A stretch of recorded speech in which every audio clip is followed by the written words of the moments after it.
قرآن کی وہ مبارک آیت جو قرآن کی آیات میں باعتبار مرتبت کے سب سے بڑی آیت سمجھی گئی، جو جن اور انس کو کنٹرول کرنے کے لیے اکسیر ہے، اور جس کے ثواب کے سامنے ساتوں آسمان و زمین چھوٹے،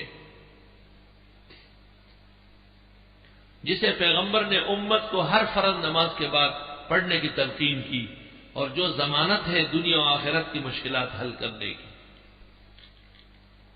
قرآن کی 3 جگہ ایسی ہیں فاتحہ کے بعد، آیت الکرسی، اخلاص، یاسین، ہر مومن کو ہر وقت یاد رہنا چاہیے، اور 24 گھنٹے میں 1 مرتبہ ضرور پڑھے۔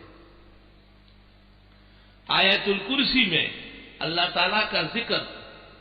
مضمرن اور مظہرن 18 جگہ ہے۔ اللہ 1،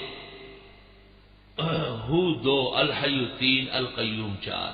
لا تاخذو کے اندر ضمیر 5، لہو کے اندر 6، یشفع کے اندر 7، اندو کے اندر 8، بیزنی 9، یعلم 10، من علمہ 11، شاہ کے اندر ضمیر 12، کرسیہ کے اندر 13، یعودہ کے اندر 14، اور وہوا 15، علی 16، العظیم 17، بیچ میں ایک رہ گئے 18 جگہ آیت الکرسی کے اندر رب العزت مضمرن اور ظاہرن مذکور ہے۔ ایسی آیت پورے قرآن میں کئی نہیں ہے جس کی ایک آیت میں 18 جگہ اللہ تعالی کی جلالت کا بیان۔ وَهُوَ الْعَلِيُّ الْعَظِيمُ، وہ اللہ بزرگ و برتر ہے۔